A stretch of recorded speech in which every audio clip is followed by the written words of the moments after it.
আমাদের এখানে এবারে নতুন হচ্ছে কিশোরীরা বাগানবাড়ির রহস্য বাপ্পি সাহা, এই যে এই বইটা আছে। তারপর হচ্ছে তারুণ্য, এই বইটাও নতুন। আর এমনিতে হচ্ছে আমাদের রকিব হাসানের তিন গোয়েন্দার থ্রিলার টাইপের অনেকগুলা 12টা সিরিজের বই আছে। আবার মোটিভেশনাল অনেকগুলা বই আছে, সাফল্যের যাত্রাপথ, ইউ ক্যান উইন।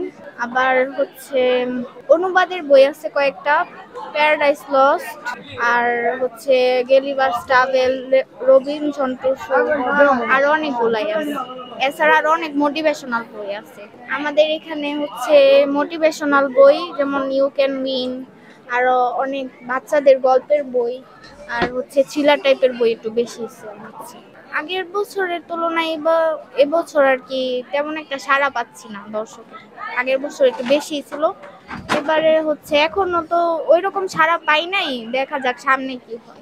এটা কেন হতে পারে এটা আমি আসলে ওইরকম ভাবে বলতে পারছি না, কিন্তু আশা করি যে ভালো হবে, ভালো কিছু হবে সামনে।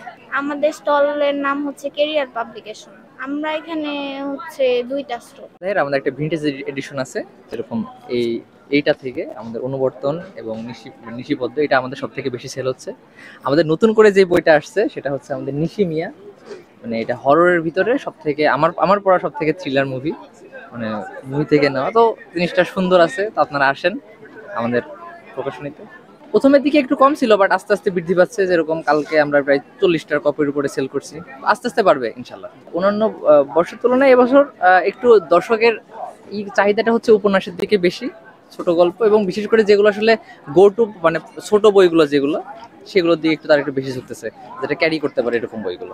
গত বছরের তুলনায় এবার সারা একেবারেই কম, জানি না আসলে কেন, বাট মনে হচ্ছে যে দেশের অবস্থা খারাপ, এই জন্য খুব সম্ভবত। এছাড়া আর তো কোনো কারণ দেখি না। গত বছর ভালোই ছিল, ভালোই জমজমাট ছিল, বাট আজকে 6 দিন ওরকম কোনো সাড়া পাওয়া যাচ্ছে না। দেখা যাক কালকে শুক্র শনি কি হয়, 2 দিন আশা করি যে ভালোই সাড়া পাবো। 6 দিনের তুলনায় শুক্র শনি প্রত্যেকটা দিন আশাবাদী আমরা যে হচ্ছে আসবে ক্রেতা, অনেক বই সেল হবে। শুক্র শনি আমরা অনেকটা আশাবাদী।